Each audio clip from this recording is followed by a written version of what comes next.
जी बिल्कुल नाज़रीन, हिन वक्त असां मौजूद आहियूं सेवण शरीफ में लाल शहबाज़ पब्लिक लाइब्रेरी में। हिन लाइब्रेरी जी बुनियाद वज़ीर आज़म पाकिस्तान जनाब मोहम्मद ख़ान जुणे जो 8 अप्रैल 1988 में रखी।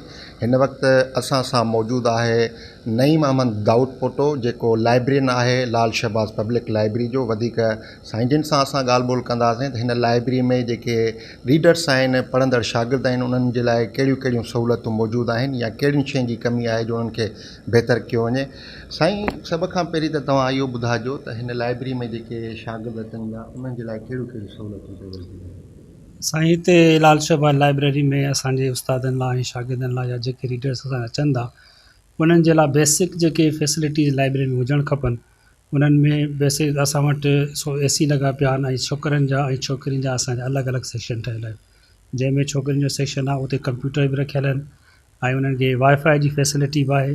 हुन सां गॾु छोकिरा हिते जेके किताब उन्हनि खे घुरिबल आहिनि त असां उन्हनि जी डिमांड ते उहे किताब उन्हनि खे घुराए ॾियूं था। उनखां अलावा पंहिंजी असां जेका मार्केट में नवां नवां किताब अचनि था, मुख़्तलिफ़ मौज़ूअनि ते अचनि था, उहे परचेज़ कंदा रहूं था। ऐं असां वटि केतिरियूं अख़बारूं आहिनि जंहिंमें इंग्लिश बि आहिनि, उर्दू बि आहिनि, सिंधी बि आहिनि, जेके रीडर्स असांजा अचनि था पढ़नि था। उन सां गॾु जेकॾहिं लाइट न आहे त उन सां असांजी सोलर सिस्टम जी सहूलियत मौजूदु आहे, त जीअं छोकिरनि खे गर्मी में जेको आहे सोलर सिस्टम असां अवेलेबल करे ॾिनो आहे।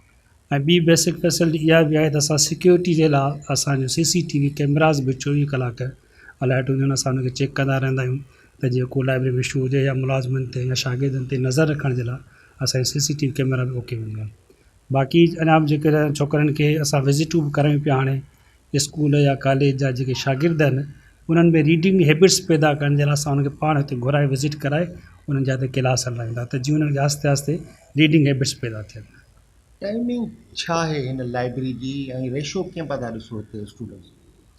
टाइमिंग जेका असुल में ऑफिशियल आहे सिंध गवर्नमेंट जी पब्लिक लाइब्रेरी जी उहा आहे 9 to 5, 9 खां वठी 5 बजे ताईं मुसलसल असांजी टाइमिंग आहे। हिन में विच में को बि गैप न आहे ऐं सैटरडे संडे असांजो ऑफ आहे।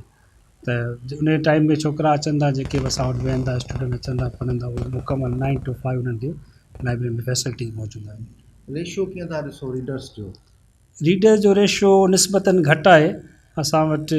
उन लाइ असां कोशिशि कयूं पिया पंहिंजा रीडर्स वधाइण लाइ। विज़िट जेको हींअर मूं तव्हांखे ॿुधायो त विज़िट्स रखण जो असुल में असांजो मक़सदु इहो आहे त असां वटि जॾहिं हिन सेवण शरीफ़ शहर में हिकु बहितरीनु इदारो मौजूदु आहे, उन में तमामु बेसिक फैसिलिटीज़ मौजूदु आहिनि, त उन हिसाब सां असां पंहिंजे रीडर्स खे इहे शयूं ॿुधायूं, उन्हनि खे फैसिलिटीज़ जे बारे में आगाह कयूं त उहे असां वटि अचनि। स्पेशली असांजा कॉलेजिस जेके आहिनि सेवण में या हाई स्कूल आहिनि या ॿिया असांजो जेको पढ़ियल लिखियल तबिको आहे उहो हिते लाइब्रेरी में अचे ऐं हितां जी सहूलियतुनि जो फ़ाइदो वठे ऐं ॿियनि एक्टिविटीज़ में टाइम खे वेस्ट करण खां बहितर आहे त उहो अची पंहिंजो टाइम लाइब्रेरी में किताबनि में रीडिंग कनि। बिल्कुलु साईं, हीअ छो त हिकु पब्लिक लाइब्रेरी आहे। असुल में अकेडमिक लाइब्रेरी जी पब्लिक लाइब्रेरी जो फ़र्क़ु इहो हूंदो आहे त अकेडमिक में सिर्फ़ु उन जेको आहे सो सब्जेक्ट जा किताब हूंदा आहिनि, पर पब्लिक लाइब्रेरी में इन क़िस्म जी का पाबंदी न हूंदी आहे।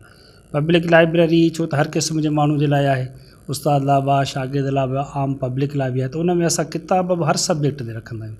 ऐं असुल में जेके असां वटि जेको हींअर वधि खां वधि रेशो शागिर्दनि जो आहे, त शागिर्दनि जी जेका नीड आहे उहे असांजा जेके आम तौर ते कॉम्पिटेटिव एग्ज़ाम्स थियनि था उन्हनि जा जेके किताब नवां नवां मार्केट में अचनि पिया उहे असां परचेज़ कयूं पिया।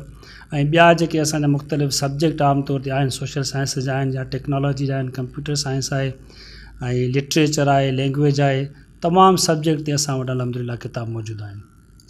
उनखां अलावा ॿी इहो आहे त शागिर्दनि जी असां हाणे असांजे जेको आहे सो DG साहिब जी हिदायतुनि ते असां रीडर्स खां डिमांड वठूं पिया त जेकॾहिं रीडर्स खे को किताब डिमांड में आहे, उनखे किताब घुरिजे थो त असां उन्हनि खे डिमांड मुताबिक़ उहो किताब लाइब्रेरी में अवेलेबल करे था ॾियूं। अच्छा, जीअं तव्हां ॿुधायो त तमामु सहूलियतूं मौजूदु आहिनि, लेकिन रीडर्स जो जेको आहे रेशो घटि आहे, पर उन ते बि तव्हां ॿुधायो वर्क कयूं पिया। भला सेवण जे माण्हुनि खे, नौजवान पढ़ियल लिखियलनि खे तव्हां कहिड़ो पैगाम ॾींदव? सेवण जे शहरनि खे पढ़ियल लिखियल मुंहिंजो पैगाम इहो ई आहे त तव्हां पंहिंजो टाइम जेको ॿियनि जायुनि ते वेस्ट कयो था उहो टाइम तव्हां लाइब्रेरी खे ॾियो। लाइब्रेरी खे ॾियो, हिते पढ़ो। हितां जी तव्हांजे शहर में बहितरीनु लाइब्रेरी मौजूदु आहे, फैसिलिटीज़ आहिनि, तव्हां अचो ऐं उन्हनि खे किताबनि खे पढ़ो। तव्हांखे जेके किताब डिमांड में हूंदा उहे अञा तव्हांखे असां घुराए ॾींदासीं। इन सां रीडिंग हैबिट्स पैदा थींदियूं। तव्हां ईंदो, ॿार ईंदा, शागिर्द ईंदा ऐं इहे ई शागिर्द अॻिते हली जॾहिं पढ़ंदा त इनशाअल्लाह मुस्तक़बिल इन जो हिते संवरजंदो।